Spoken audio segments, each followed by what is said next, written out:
नमस्कार दोस्तों, मैं अखिल वी अकेडमी में आपका एक बार फिर से स्वागत करता हूं। क्लास 12 इकोनॉमिक्स है ये, बुक 1 समष्टि अर्थशास्त्र यानी कि माइक्रो इकोनॉमिक्स का चैप्टर फर्स्ट है ये, इंट्रोडक्शन यानी कि भूमिका। तो देख लेते हैं आखिरकार जो भूमिका इंट्रोडक्शन है ये है क्या आखिरकार। तो आइए शुरू करते हैं। शुरू करने से पहले हम भूमिका में भी जान लेते हैं कि कौन कौन से टॉपिक्स हैं आखिरकार पढ़ने के लिए हमारे पास। कि ये पहला हमारा टॉपिक है समष्टि अर्थशास्त्र, यानी कि जो समष्टि अर्थशास्त्र है किसे कहते हैं, क्या आखिरकार इसके बारे में जान लेते हैं कि है क्या ये समष्टि अर्थशास्त्र।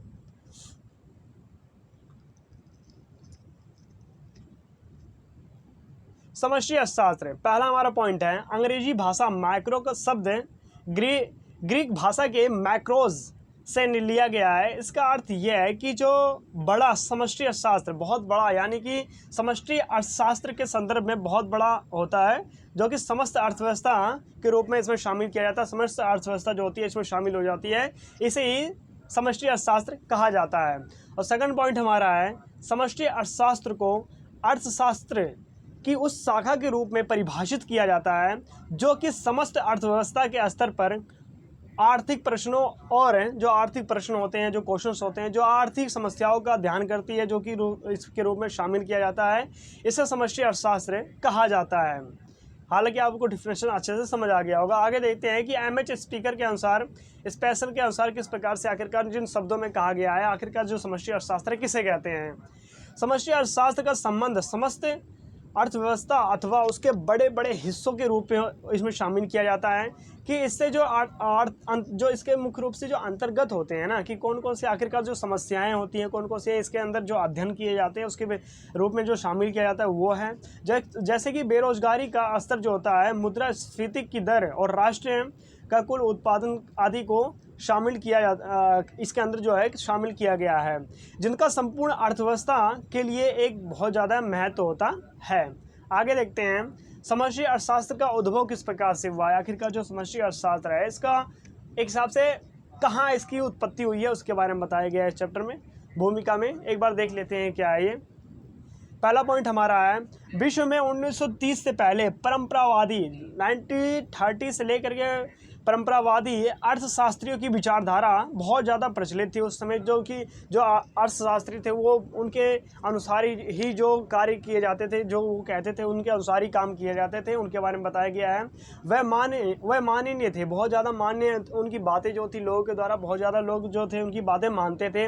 अर्थव्यवस्था में सदा पूर्ण रोजगार की स्थिति पाई जाती है, परंतु 1929 से लेकर के 1933 की विश्वव्यापी महामंदी के कारण, जो महामंदी आई थी ना 1929 से लेकर के 1933 के बीच में, यानी कि 4 सालों के बीच में जो वो महामंदी आई थी, उसकी घटना ने ऐसी परंपरावादी मान्यता को चूर कर दिया। यानी कि जो अर्थशास्त्री थे बहुत बड़े बड़े, उनके द्वारा जो मान्यताएं दी जाती थी किसी न किसी तरीके की, तो वो मान्यताएं कहीं ना कहीं एक हिसाब से टूट गई, क्योंकि उनकी विचारधारा जो थी उस समय इस्तेमाल नहीं हो पाई बहुत ज़्यादा। यानी कि जो उन्होंने कहा, उनकी बातें जो हुई वो सच नहीं हुई कि ये नहीं होगा वो नहीं होगा, उनके अनुसार जो भी उस समय बातें कही जाती थी वो सच नहीं हुई। यानी कि जो उनकी जो विचारधारा थी ना, कहीं ना कहीं एक हिसाब से बहुत ज़्यादा चूर हो चुकी थी, टूट चुकी थी पूरी तरह से।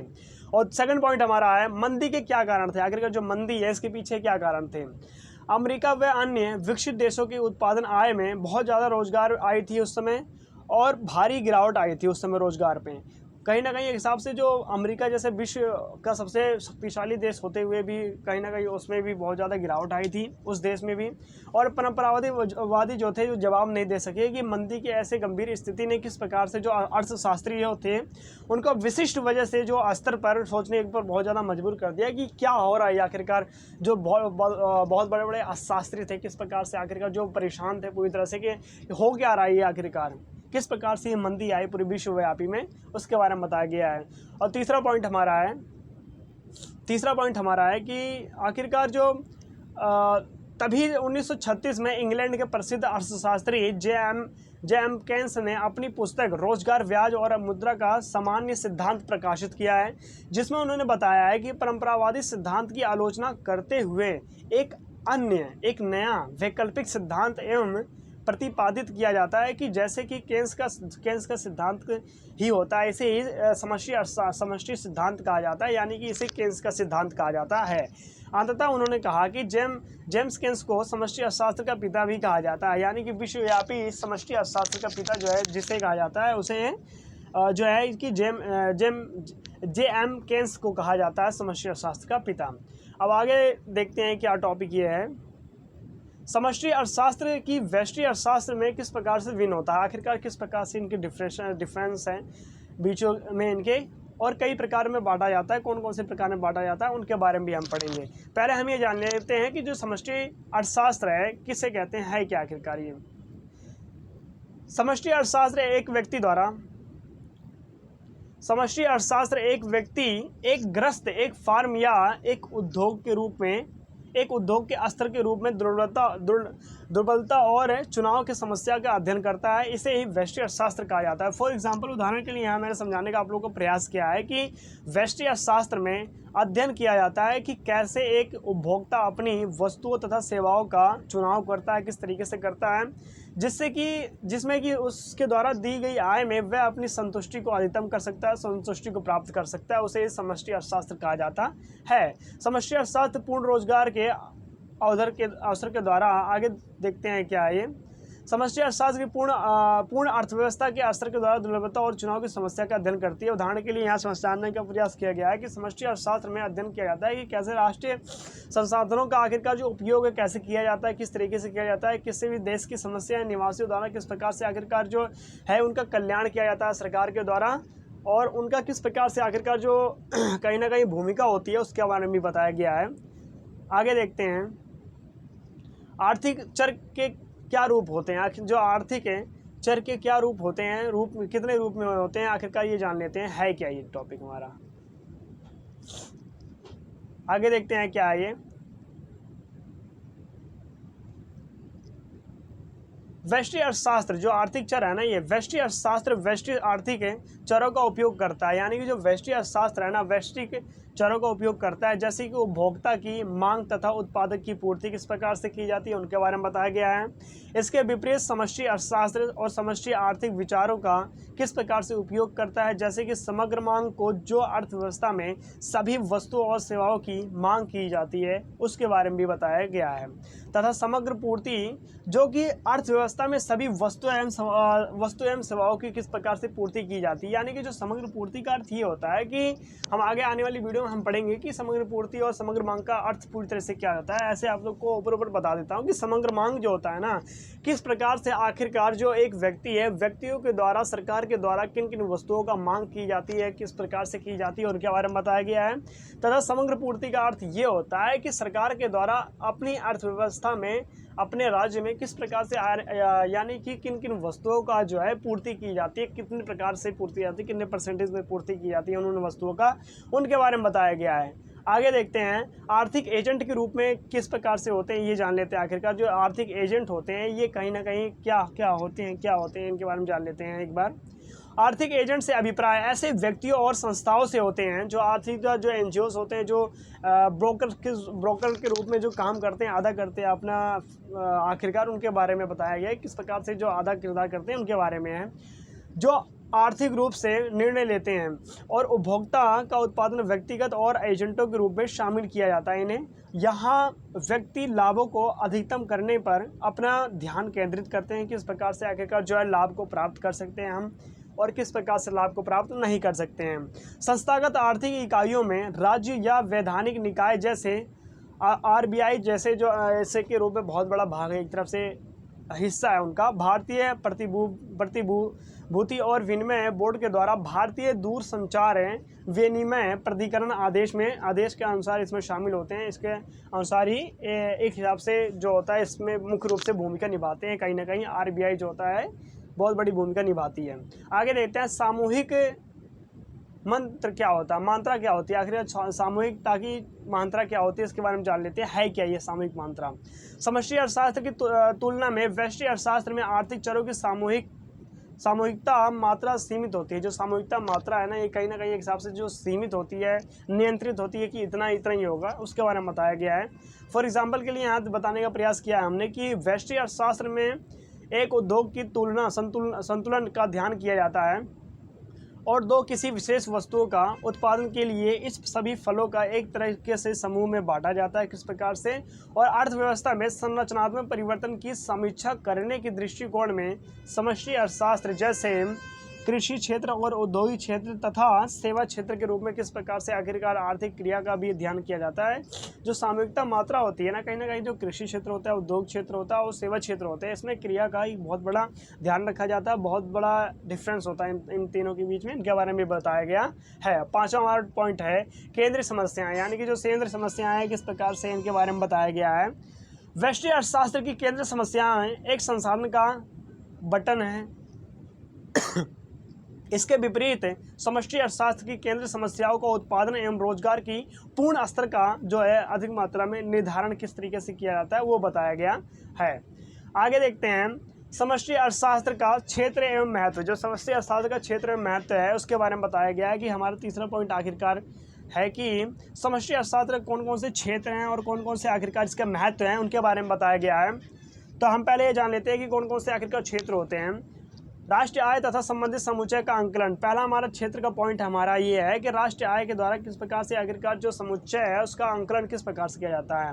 समष्टि अर्थशास्त्र राष्ट्रीय आय की अवधारणा के रूप में आरंभ होती है, जो कि इस राष्ट्रीय आय की परिभाषा एवं संकलन द्वारा इससे संबंधित समुच्चय की वजह से जीडीपी, सकल घरेलू उत्पादन और एनडीपी, शुद्ध घरेलू उत्पादन का मुख्य रूप से एक हिसाब से अध्ययन करता है। हम आगे आने वाली वीडियो हम ये भी पढ़ेंगे कि किस प्रकार से आखिरकार जो जीडीपी, सकल घरेलू उत्पादन क्या होता है, क्या नहीं होता है, और शुद्ध घरेलू उत्पादन क्या होता है, उनके बारे में पूरी तरीके से हम पढ़ेंगे आने वाली वीडियो में। इसका चैप्टर ही पूरे हैं। और सेकंड पॉइंट हमारा है रोजगार एवं सिद्धांत। जो रोजगार एवं सिद्धांत किसे कहते हैं इसके बारे में जान लेते हैं। क्या है ये? समष्टि अर्थशास्त्र अर्थव्यवस्था में रोजगार बेरोजगारी से संबंधित होती है कहीं ना कहीं एक हिसाब से, क्योंकि समष्टि पूरे विश्व के रूप में मानी जाती है ना इसे, और सिद्धांतों का अध्ययन करता है। इस संदर्भ में केवल केंद्र का रोजगार सिद्धांत उल्लेखनीय होता है कि केंद्र के द्वारा किस प्रकार से आखिरकार लोगों को रोजगार दिया जाता है, किस प्रकार से रोजगार नहीं दिया जाता है, उनके बारे में बताया गया है। यहाँ बेरोजगारी के कारण का वर्णन करता है कि किस प्रकार से उनके बारे में बताया गया है, और उनके समाधान के रूप में संभव उपायों का सुझाव देता है, ये भी बताया गया है। आगे देखते हैं हमारा तीसरा पॉइंट है मुद्रा के सिद्धांत। जो मुद्रा के सिद्धांत होता है वाणिज्यिक व्यापारिक बैंकों द्वारा मुद्रा का सृजन, साख सृजन और समष्टि अर्थशास्त्र का एक महत्वपूर्ण घटक माना जाता है इसे, और इससे संबंधित देश के केंद्रीय बैंक आरबीआई, भारतीय रिजर्व बैंक की भूमिका है, जो वहाँ अर्थव्यवस्था में मुद्रा की पूर्ति का एक हिसाब से बहुत बड़ा नियंत्रित होता है, बहुत बड़ा नियंत्रण करने की कहीं ना कहीं एक हिसाब से भूमिका निभाता है, जो कि आरबीआई के रूप में आप जानते हैं। और फोर्थ टॉपिक हमारा है सामान्य कीमत स्तर का सिद्धांत किसे कहते हैं। यानी कि जो सामान्य कीमत स्तर का सिद्धांत है यह है क्या, इसके बारे में एक बार जान लेते हैं। सामान्य कीमत स्तर का सिद्धांत भी समष्टि अर्थशास्त्र का एक अन्य महत्वपूर्ण घटक माना जाता है समष्टि अर्थशास्त्र का, जो कि सामान्य कीमत स्तर की दिशा को व्यक्त करती है। इसके अंदर कहीं ना कहीं भाग होता है, जिसके कारण अर्थव्यवस्था में स्फीतिकारी तथा अस्फीतिकारी के रूप में इसके अंतराल के रूप में जो होती है इसकी उत्पादित की जाती है। इसके जो होते हैं मुख्य रूप से इसके भाग जो होते हैं वो शामिल होते हैं। और पांचवा टॉपिक हमारा है सरकार की जो भूमिका होती है ये क्या होती है आखिरकार इसके अंतर्गत, उसके बारे में जान लीजिए आप एक बार। समष्टि अर्थशास्त्र अध्ययन करता है कि सरकार बजट अर्थव्यवस्था में आर्थिक क्रिया के स्तर को कैसे प्रभावित करता है, कैसे प्रभावित नहीं करता है, उसके बारे में बताया गया है। आगे देखते हैं हमारा 6 पॉइंट हमारा इसके अंदर है विनिमय दर तथा भुगतान शेष। विनिमय दर का निर्धारण तथा किस प्रकार से व्यक्तित्व, किस प्रकार से व्यवस्थित किया जाता है उसके बारे में बताया गया है। और समष्टि अर्थशास्त्र के क्षेत्र में एक बहुत बड़ा महत्वपूर्ण, बहुत बड़ा कर्तव्य निभाता है उसके बारे में बताया गया है। और अर्थशास्त्र की एक अलग शाखा के रूप में भी समष्टि अर्थशास्त्र के ऐसे मुद्दों पर ध्यान किया जाता है, ऐसे मुद्दों पर केंद्रित किया जाता है जो कि एक मुख्य रूप से इसका वर्णन भी कहीं ना कहीं किया जाता है कि कैसे एक अर्थव्यवस्था कार्य करती है, किस तरीके से आखिरकार व्यवस्थित रहती है, किस प्रकार से उसके बारे में बताया गया है कि कैसे एंड नियंत्रित करना कि जिससे कि सामाजिक कल्याण में अधिकतम हो सके, जिससे कि लोग जो है अधिक मात्रा में रोजगार प्राप्त कर सकें, और सरकार के द्वारा भी ऐसे कई प्रकार के कदम उठाए जाएं जिससे कि लोगों को अधिक मात्रा में रोजगार प्राप्त मिले, और नए नए उद्योगों का भी सरकार के द्वारा जो है कि कदम कहीं ना कहीं उठाना चाहिए, उनके बारे में भी बताया गया है। आगे देखते हैं कि क्या है हमारा टॉपिक, समष्टि अर्थशास्त्र का महत्व। जो समष्टि अर्थशास्त्र का जो महत्व है ना, उसके बारे में जान लेते हैं एक बार, है क्या ये।